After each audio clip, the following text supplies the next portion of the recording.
ನಮಸ್ಕಾರ. ವಶಿಷ್ಠ ಉದಂತ ಸುದ್ದಿವಾಹಿನಿಗೆ ಸ್ವಾಗತ.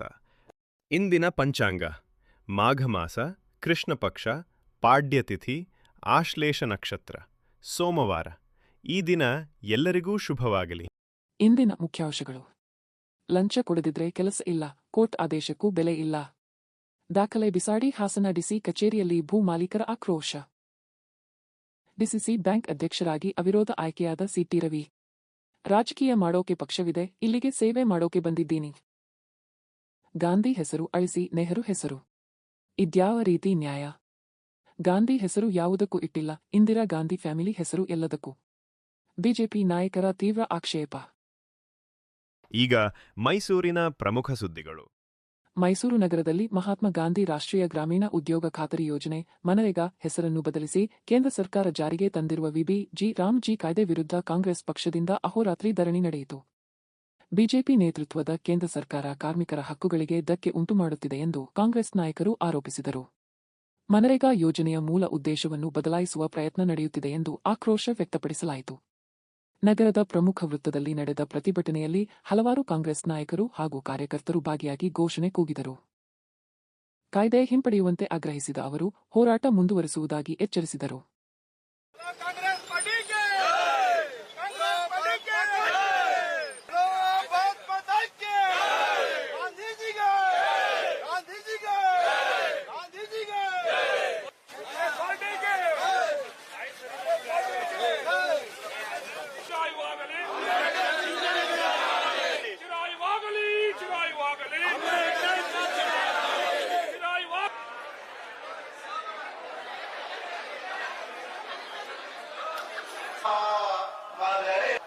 ಡಿಕ್ಟಟೋರಿಯಲ್ ಆಟಿಟ್ಯೂಡ್, ಸರ್ವಾಧಿಕಾರಿ ಧೋರಣೆ. ನಾವೇನು ಕೇಳಬೇಕು? ನೀವು ಅರಿವು ಮೂಡಿಸ್ಬೇಕು. ಪ್ರಜಾಪ್ರಭುತ್ವದ ಮೇಲೆ ಗದಪಹಾರ ಮಾಡ್ತಾ ಇದ್ದಾರೆ. ಹಣಕಾಸಿನ ಅಧಿಕಾರ ರಾಜಕೀಯ ಕೊಟ್ರೆ ಅದ್ರ ಕಿತ್ತಾಕ್ಬಿಟ್ಟು ನೀವೇನು ಮಾಡಲೇಬೇಡ ಅಂತ ನಿಮ್ಮ ನಿಷ್ಕ್ರಿಯ ಮಾಡಿದ್ರೆ ಹೆಂಗ್ ಗೊತ್ತಿರ್ತೀರಿ?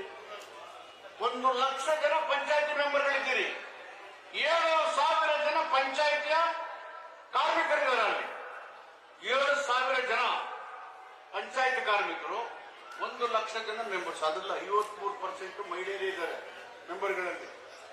ಮೋರ್ ದನ್ 50% ವಿಮೆನ್ಸ್ ಐತಿದೆ. 6,000 ಪಂಚಾಯತ್ಗಳಿದ್ದಾವೆ. ನಾವು ಅಹೋರಾತ್ರಿ ಇಡೀ ದೇಶದಲ್ಲಿ ಮೊದಲನೇ ಜಿಲ್ಲೆ ಮೈಸೂರು ಜಿಲ್ಲೆ. ಸಿದ್ದರಾಮಯ್ಯ ಜಿಲ್ಲೆ ಇದು, ನಮ್ಮೆಲ್ಲರ ಜಿಲ್ಲೆ. ಕಾಂಗ್ರೆಸ್ಸಿನ ತತ್ವಕ್ಕೆ, ಸಿದ್ಧಾಂತಕ್ಕೆ ವಿರುದ್ಧವಾದಂತ ಒಂದು ನಿಲುವು ಇದು ಕೇಂದ್ರ ಸರ್ಕಾರದ. ಇದನ್ನು ಖಂಡಿಸಿ ಪುನಃ ನರೇಗಾ ಯೋಜನೆಯನ್ನ ವಾಪಸ್ ತರಬೇಕು. ಕಾರ್ಮಿಕ ಉದ್ಯೋಗ ಹಕ್ಕನ್ನು ಪುನರ್ಸ್ಥಾಪಿಸಬೇಕು. ಪಂಚಾಯತಿ ಸ್ವಯಂ ಆಡಳಿತ ಹಕ್ಕನ್ನು ಮರುಸ್ಥಾಪಿಸಬೇಕು. ವಿಬಿ-ಜಿ ರಾಮ್ಜಿ ಕಾಯ್ದೆ ರದ್ದುಗೊಳಿಸಬೇಕು. ದೇಶಾದ್ಯಂತ ಕೂಲಿ ದಿನಕ್ಕೆ 400 ರೂಪಾಯಿ ಬರಬೇಕು. ಮೈಸೂರು ಜಿಲ್ಲೆಯ ನಂಜನಗೂಡಿನಲ್ಲಿರುವ ಪ್ರಸಿದ್ಧ ಶ್ರೀಕಂಠೇಶ್ವರ ಸ್ವಾಮಿ ಅಥವಾ ನಂಜುಂಡೇಶ್ವರ ದೇವಸ್ಥಾನವು ಕರ್ನಾಟಕ ಸರ್ಕಾರದ ಮುಜರಾಯಿ ಇಲಾಖೆಯ ಅಧೀನಕ್ಕೆ ಒಳಪಡುವ ಪ್ರಮುಖ ದೇವಸ್ಥಾನವಾಗಿದೆ. ಇದು ದಕ್ಷಿಣ ಕಾಶಿ ಎಂದೇ ಪ್ರಸಿದ್ಧವಾಗಿದ್ದು, ಮುಜರಾಯಿ ಇಲಾಖೆಯ ವ್ಯಾಪ್ತಿಯಲ್ಲಿ ಬರುವ ರಾಜ್ಯದ ಪ್ರಮುಖ ಧಾರ್ಮಿಕ ಕೇಂದ್ರಗಳಲ್ಲಿ ಒಂದಾಗಿದೆ. ನಂಜನಗೂಡಿನ ಈ ಐತಿಹಾಸಿಕ ಶ್ರೀ ನಂಜುಂಡೇಶ್ವರ ದೇವಾಲಯ ಮತ್ತೊಮ್ಮೆ ಕೋಟ್ಯಾಧಿಪತಿಯಾಗಿ ಹೊರಹೊಮ್ಮಿದೆ. ಇತ್ತೀಚೆಗೆ ನಡೆದ ಹುಂಡಿ ಎಣಿಕೆಯಲ್ಲಿ ಭಕ್ತರಿಂದ ಒಟ್ಟು 2,46,00,000 ರೂಪಾಯಿ ಕಾಣಿಕೆ ಸಂಗ್ರಹವಾಗಿದೆ. ನಿತ್ಯವೂ ಭಕ್ತರ ಸಂಖ್ಯೆ ಹೆಚ್ಚಿರುವ ಪರಿಣಾಮ ಹುಂಡಿಯಲ್ಲಿ ದಾಖಲೆ ಮಟ್ಟದ ಹಣ ಜಮೆಯಾಗಿದೆ. ದೇವಾಲಯದ ಆಡಳಿತ ಮಂಡಳಿ ಹಾಗೂ ಸಿಬ್ಬಂದಿಗಳ ಸಮ್ಮುಖದಲ್ಲಿ ಭದ್ರತಾ ವ್ಯವಸ್ಥೆಯ ನಡುವೆ ಎಣಿಕೆ ಕಾರ್ಯ ನಡೆಯಿತು.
ಈಗ ಹಾಸನದ ಪ್ರಮುಖ ಸುದ್ದಿಗಳು.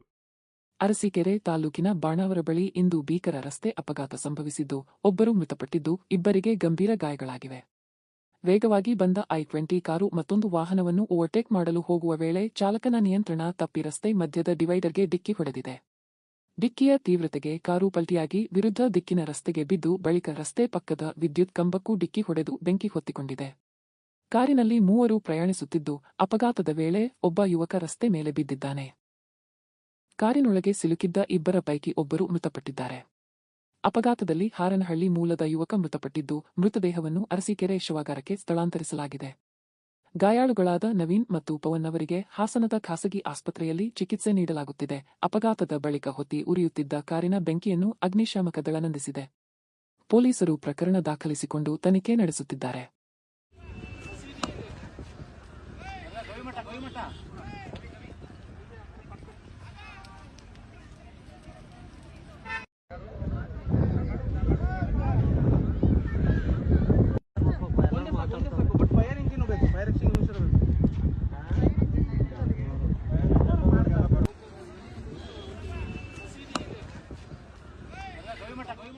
ಹಾಸನ ಜಿಲ್ಲಾಧಿಕಾರಿ ಕಚೇರಿ ಆವರಣದಲ್ಲಿ ಸೋಮವಾರ ನೊಂದ ಭೂ ಮಾಲೀಕರೊಬ್ಬರು ನ್ಯಾಯಾಲಯದ ಸ್ಪಷ್ಟ ಆದೇಶವಿದ್ದರೂ ತಮ್ಮ ಜಮೀನಿನ ಖಾತೆ ಬದಲಾವಣೆ ಮಾಡಿಕೊಡಲು ಕಂದಾಯ ಇಲಾಖೆಯ ಅಧಿಕಾರಿಗಳು ಲಂಚಕ್ಕೆ ಬೇಡಿಕೆ ಇಟ್ಟಿದ್ದಾರೆ ಎಂದು ಆರೋಪಿಸಿ ತಮ್ಮ ದಾಖಲೆಗಳನ್ನು ನೆಲಕ್ಕೆ ಬಿಸಾಡಿ ಆಕ್ರೋಶ ವ್ಯಕ್ತಪಡಿಸಿದ ಘಟನೆ ನಡೆದಿದೆ. ಭೂ ಮಾಲೀಕರು ಕಳೆದ ಹಲವು ತಿಂಗಳುಗಳಿಂದ ಖಾತೆ ಬದಲಾವಣೆಗಾಗಿ ಕಚೇರಿಗಳ ಮೆಟ್ಟಿಲೇರಿಸುತ್ತಿದ್ದರು. ಈ ಕುರಿತು ನ್ಯಾಯಾಲಯವು ಅವರ ಪರವಾಗಿ ತೀರ್ಪು ನೀಡಿ ಕೂಡಲೇ ಖಾತೆ ಮಾಡಿಕೊಡುವಂತೆ ಆದೇಶಿಸಿತ್ತು. ಆದರೆ ಕೋರ್ಟ್ ಆದೇಶದ ಪ್ರತಿಯನ್ನು ಸಲ್ಲಿಸಿದರೂ ಅಧಿಕಾರಿಗಳು ಕೆಲಸ ಮಾಡಿಕೊಡದೆ ವಿಳಂಬ ಮಾಡುತ್ತಿದ್ದಾರೆ ಎನ್ನಲಾಗಿದೆ. ಲಕ್ಷಾಂತರ ರೂಪಾಯಿ ಲಂಚ ಕೊಟ್ಟರೆ ಮಾತ್ರ ಕೆಲಸ ಎಂದು ಹೇಳಲಾಗುತ್ತಿದೆ ಎಂದು ಸಂತ್ರಸ್ತರು ಅಳಲು ತೋಡಿಕೊಂಡರು. ಇದರಿಂದ ಬೇಸತ್ತ ಅವರು ಜಿಲ್ಲಾಧಿಕಾರಿ ಕಚೇರಿಗೆ ಬಂದು ದಾಖಲೆಗಳನ್ನು ಬಿಸಾಡಿ ತಮ್ಮ ಅಸಹಾಯಕತೆಯನ್ನು ವ್ಯಕ್ತಪಡಿಸಿದರು. ನ್ಯಾಯಾಲಯದ ಆದೇಶಕ್ಕೆ ಬೆಲೆ ಇಲ್ಲದ ಮೇಲೆ ಈ ದಾಖಲೆಗಳು ನನಗೇಕೆ ಬೇಕು? ವ್ಯವಸ್ಥೆ ಇಷ್ಟೊಂದು ಹದಗೆಟ್ಟರೆ ಬಡವರು ಎಲ್ಲಿಗೆ ಹೋಗಬೇಕು ಎಂದು ಅವರು ಆಕ್ರೋಶಭರಿತವಾಗಿ ಪ್ರಶ್ನಿಸಿದರು.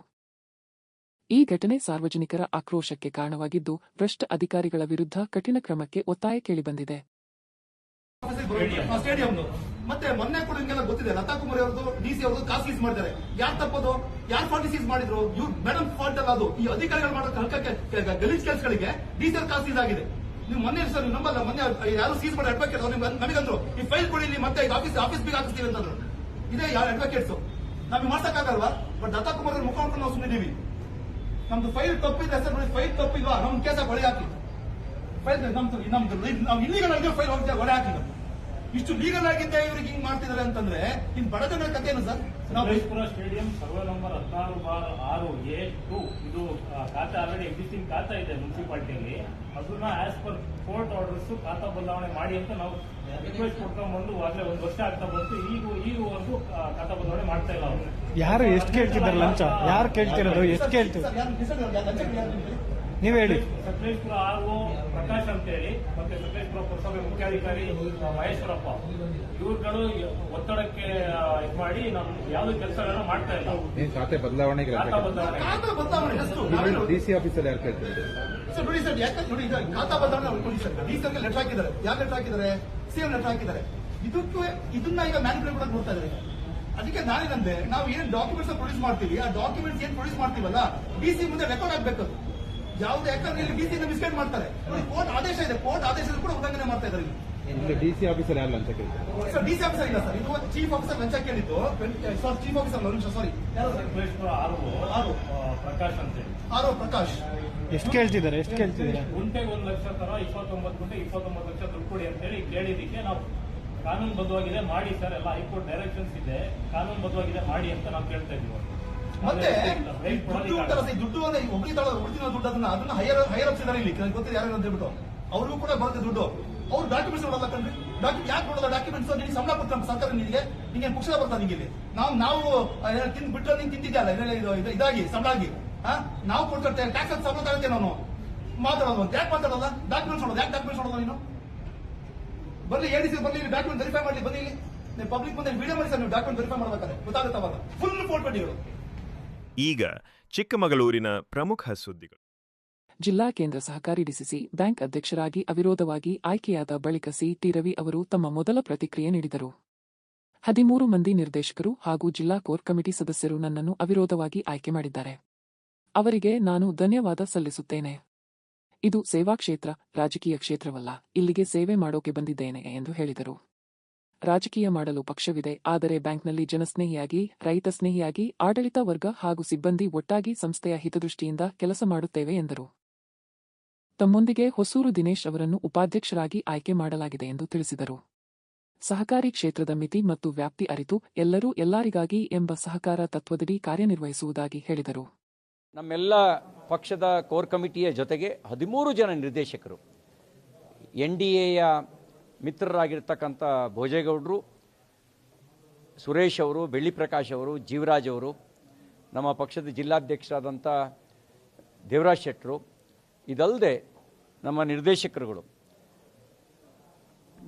ದಿನೇಶ್ ಹೆಗಡೆ ಅವರು ಶೃಂಗೇರಿಯಿಂದ, ಅದ್ದಡ ಸತೀಶ್ ಅವರು ಕೊಪ್ಪದಿಂದ, ಹಾಗೆಯೇ TAPCMS ಕ್ಷೇತ್ರದಿಂದ ಹೊಸೂರು ದಿನೇಶ್ ಅವರು, ಜೈಪಾಲ್ ಅವರು NR ಪುರದಿಂದ, ಮೂಡಿಗೆರೆಯಿಂದ ಹಳಸೆ ಶಿವಣ್ಣ ಅವರು, ಚಿಕ್ಕಮಗಳೂರಿನ ಮಿಲ್ಕು ಕ್ಷೇತ್ರದಿಂದ ಆಯ್ಕೆಯಾಗಿರ್ತಂಥ ಸೋನಾಲ್ ಗೌಡರು,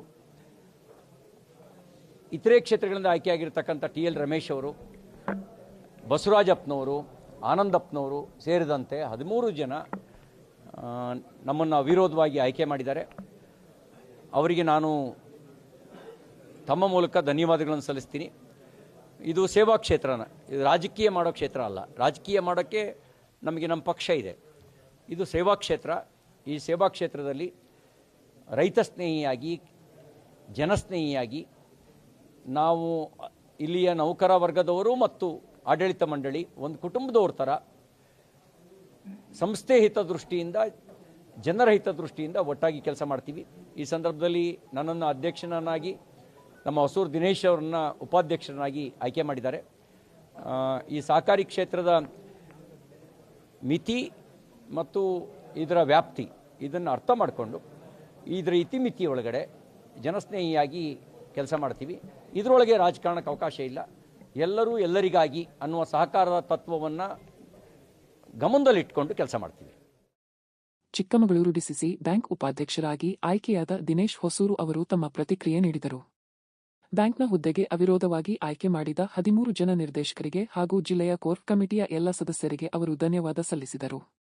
ಬ್ಯಾಂಕ್ನ ನಿಯಮಗಳು ಮತ್ತು ಮಿತಿಯೊಳಗಡೆ ರೈತರಿಗೆ ಸಾಧ್ಯವಾದಷ್ಟು ಸಹಕಾರ ನೀಡುವ ನಿಟ್ಟಿನಲ್ಲಿ ಕಾರ್ಯನಿರ್ವಹಿಸಲಾಗುವುದು ಎಂದು ಹೇಳಿದರು.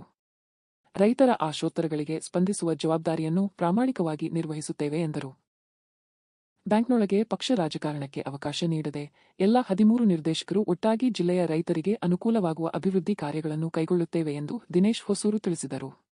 ಜಿಲ್ಲಾ ಸಹಕಾರ ಕೇಂದ್ರ ಬ್ಯಾಂಕಿನ ಅಧ್ಯಕ್ಷರಾಗಿ ಅವಿರೋಧವಾಗಿ ಆಯ್ಕೆ ಸಹಕಾರ ಮಾಡಿರ್ತಕ್ಕಂಥ ನಮ್ಮ ಸಂಘದ 13 ಜನ ನಿರ್ದೇಶಕರಿಗೆ ಮೊದಲನೇದಾಗಿ ಅಭಿನಂದಿಸ್ತಾ, ನಮ್ಮ ಜಿಲ್ಲೆಯ ಕೋರ್ ಕಮಿಟಿಯ ಎಲ್ಲ ಸದಸ್ಯರಿಗೆ, ಬೆಳ್ಳಿಪ್ರಕಾಶ್ ಅವರಿಗೆ, ಸನ್ಮಾನ್ಯ ಸುರೇಶ್ ಅವರಿಗೆ, ಜೀವರಾಜ್ ಅವರಿಗೆ, ಜಿಲ್ಲಾಧ್ಯಕ್ಷರಾದ ದೇವರಾಜ್ ಶೆಟ್ಟರು ಮತ್ತು ಪ್ರಾಣೇಶ್ ಅಣ್ಣ ಕಲ್ಮೂಡಪ್ಪ ಇವರೆಲ್ಲರೂ ಸೇರಿ ನಮ್ಮನ್ನು CT ರವಿ ಅವರನ್ನ ಅಧ್ಯಕ್ಷರಾಗಿ ಮತ್ತು ನನ್ನನ್ನು ಉಪಾಧ್ಯಕ್ಷರಾಗಿ ಆಯ್ಕೆ ಮಾಡಿದ್ದಾರೆ. ಅವರೆಲ್ಲರಿಗೂ ಅಭಿನಂದನೆ ಸಲ್ಲಿಸ್ತಾ, ಬ್ಯಾಂಕಿನ ಒಳಗಡೆ ನಮ್ಮ ಇತಿಮಿತಿ ಒಳಗಡೆ ರೈತರಿಗೆ ಏನು ಸಹಕಾರ ಮಾಡಲಿಕ್ಕಾಗತ್ತೆ, ರೈತರ ಆಶೋತ್ತರಗಳಿಗೆ ಸ್ಪಂದಿಸಲಿಕ್ಕಾಗತ್ತೆ, ರೈತರ ಸಾಲಗಳಲ್ಲಿ ನಾವು ಎಷ್ಟು ಸಹಕಾರ ಮಾಡ್ಬೋದು ಅದನ್ನು ಮಾಡಲಿಕ್ಕೆ ನಾವೆಲ್ಲ ಪ್ರಯತ್ನ ಮಾಡ್ತೀವಿ.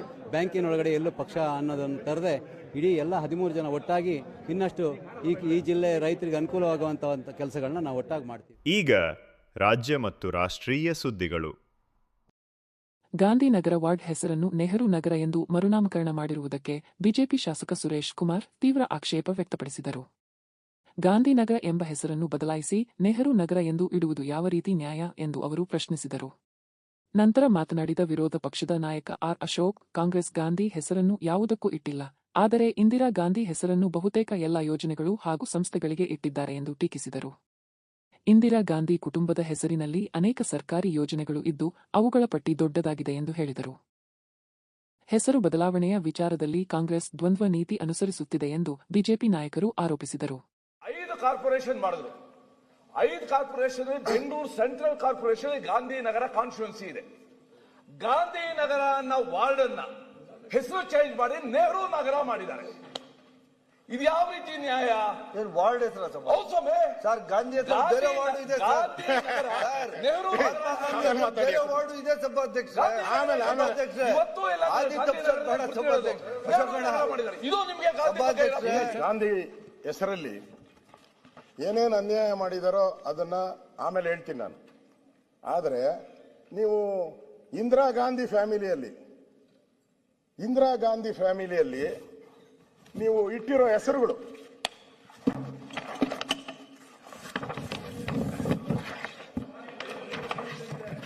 ಅಂದ್ರೆ ಒಂದಲ್ಲ, ಇದು ಡಬಲ್ ಪೇಜ್ ಮಾಡ್ಕೊಂಬಿಟ್ಟಿದ್ರಿ. ಇದೇ ಏನಾನ ಮಾಡ್ಕೊಂಡಿದ್ರೆ ಇನ್ನೂ ಜಾಸ್ತಿ ಓಡೋದು, ಇವರು ಡಬಲ್ ಹೋಗೋದು.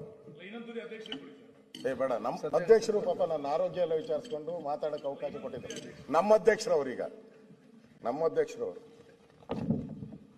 ನೀವು ಎಷ್ಟಿಟ್ಟಿದ್ದೀರಾ?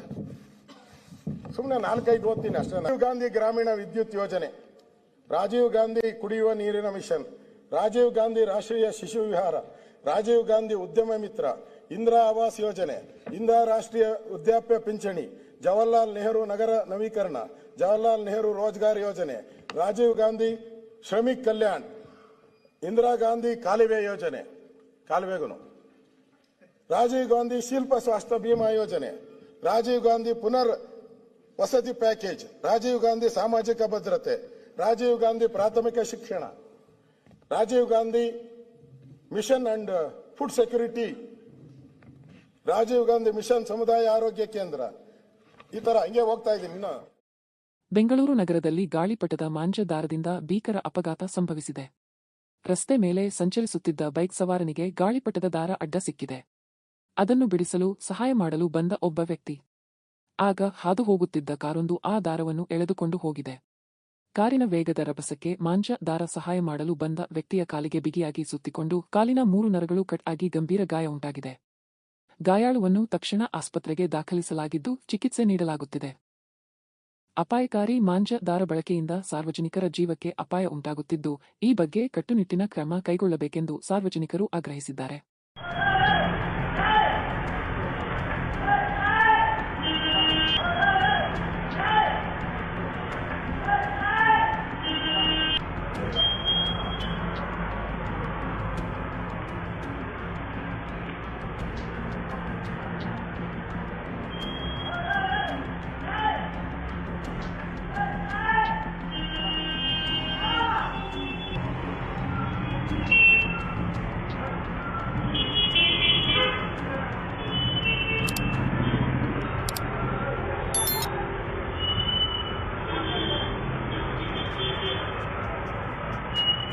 ನಾಗಾರ್ಜುನ ಅಂತ PBMPL ಕೆಲಸ ಮಾಡ್ತಾಯಿದ್ದೀನಿ, ಆಟೋ ಡ್ರೈವರು, ವಾರ್ಡ್ ನಂಬರ್ 20.